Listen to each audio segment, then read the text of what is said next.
Hello and welcome to Brave Tarot. Today I have a message channeled from Spirit, and I'm going to start by describing who this message is for. So, this message is for you if you have always felt different in a way that made it difficult for you to succeed in life. Maybe you still feel like you haven't reached your potential, and comparing yourself to others has not even been relevant or practical because your path has been so isolated, lonely, or just purely different to the people around you that you really had to walk it alone. Maybe to the point where you might identify as hyper independent, or you're possibly starting to realize how this difference has caused you to generate limiting beliefs about yourself, that you aren't capable of what other people are, or that the world just operates differently for you. And you'd come to assume that this is just the way it's going to be for you. You might even identify with the feeling that you have a curse or an inversion of your intended energy. Like you might feel like people have done magic on you or cast spells on you, or people have specifically been averted to your presence. There's something, you could be a deep empath, so your energy just forces people to look at their shadows in the mirror and they don't want to see that, and so they blame you for it. That you have a catalytic truth bomb kind of energy. Now, while these are all true factors about who you are, and it is worth nurturing and honoring your experience in this life, Spirit wants to bring about a new angle or a consideration for you at this point in your journey. You might have even started to think about this yourself. What I'm seeing is that under the surface, the identification with difference has actually started to become a wound. And the wounds that truly were beneath these differences that caused you to feel exiled in this life, whether conscious or not, they were derived from trauma, limiting beliefs, or low self-worth. And it's important for you to differentiate between the parts of you that make you feel different and exiled and outcast in a traumatic, almost ancestral survival sense where you don't belong, versus the parts of you that are different for positive reasons, aspirational reasons, the ways that your differences have brought out quirks and beauty in your person. Because the two have gotten conflated, and now there seems to be a fear of being different to other people. And it's coming from multiple domains of your history.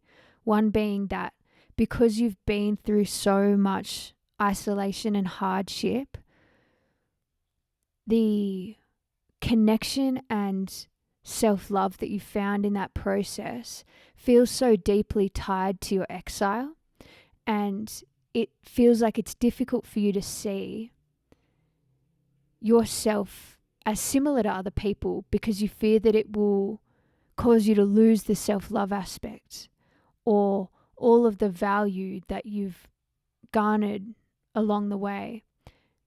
It's like I've been seeing this homeless street dog where I am recently, and it's a very sweet, independent dog. It's always walking around the city and lying down on the pavement on its own.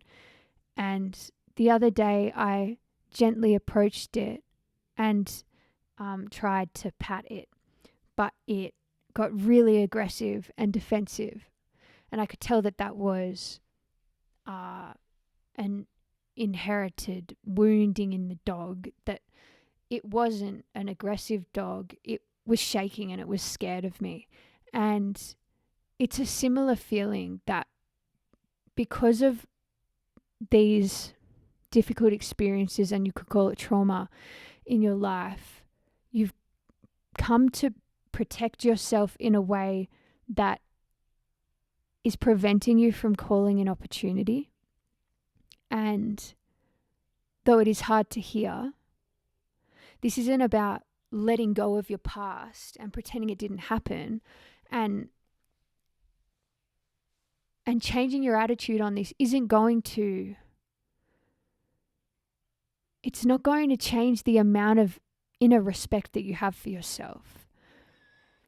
But you're being asked to now start looking at all the ways you are similar to other people, and to realize that there might even be a fear of sameness.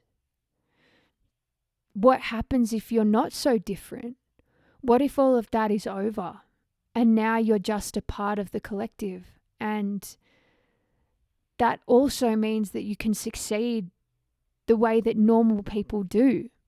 That means that you can make money the way that normal people do. It means that you can grow steadily without anything interrupting your path. It means that you can have deep connections and friendships when you thought that you were just so different from other people.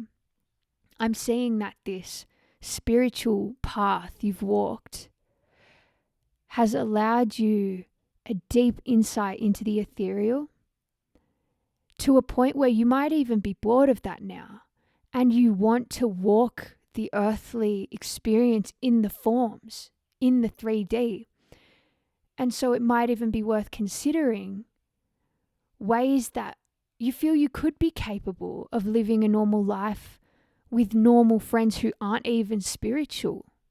What might that look like if you were to have some kind of normal income, or you were to party and drink and go to the pub on the weekend with friends? What if you could reintegrate into a community? Would there be some kind of fear that comes up around that, of being outcast again? Because that's the part you need to work on now. Because it's not true. What's true is that we bleed the same, and you are a part of the human race, whether you believe that you're a starseed or you have these amazing past lives. You're here now, and you're here to live your life. And while the exile or the isolation may have been part of a deep internal learning period, or something completely unjustified and unfair that you had to go through, that's no reason to prevent you from joining the collective again now.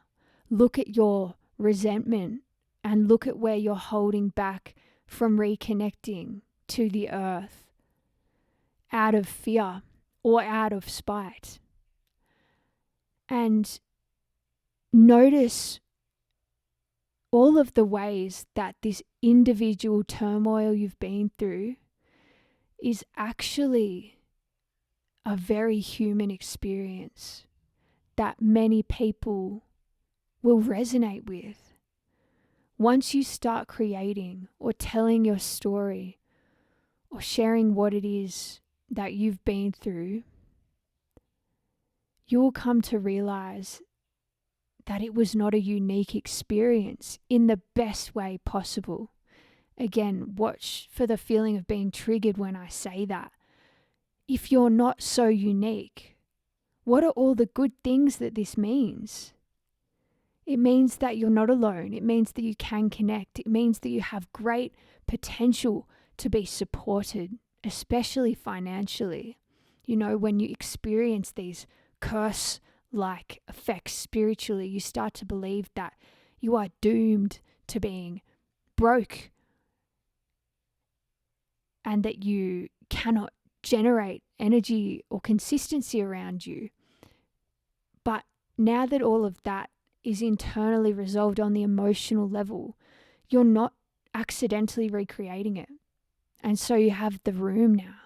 You have the space to connect to others. It's making me think about a revelation I went through as an Australian girl.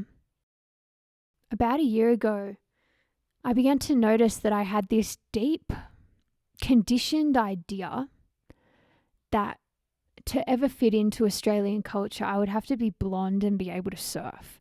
It's something that I acquired because I grew up in the country in rural Australia, and I always saw this portrayal in the media and on TV of the cool Australian as somebody who was tanned and blonde and lived by the beach. And so that's what I aspired to. And I always judged myself on that metric of, if I'm not portraying that character, then I'm not cool or I haven't made it. And then I had this realization. Well, it was more than that. It was the social aspect as well, because I came from quite a broken family.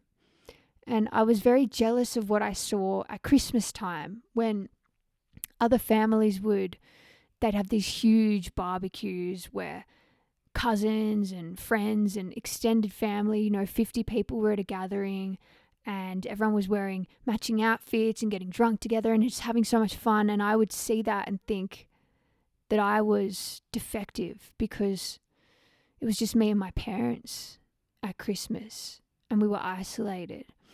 And then I started to really think about this and realize that the average Australian is more like me. And all of the different cultures in Australia and the different types of displacement and family structure, all the single parents, all of the migrants, we all have so much more in common than what is portrayed in the media as the perfect Australian nuclear family unit. It's more common to be outcast than it is to fit in.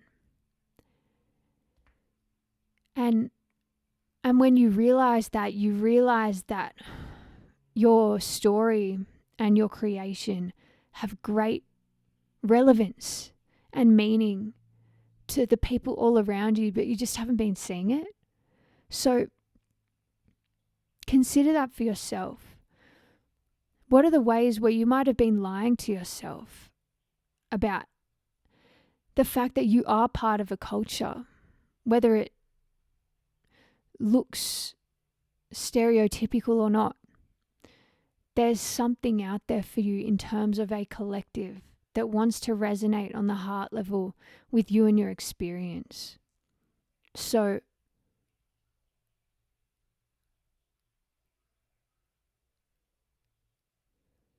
start to really investigate this feeling of being triggered, this feeling that you fear or you brace for disappointment, and really consider that might just be an old pattern recreating itself at this point, and you are ready to succeed, and you've got everything you need to reconnect with the world. So just start identifying those similarities rather than your differences, and place your focus in the hope and the positivity, because it is there. And that's what Spirit wants you to see today. So I'm going to leave the message there. If this resonates, one-to-one readings are in the description below. Please like, share, subscribe.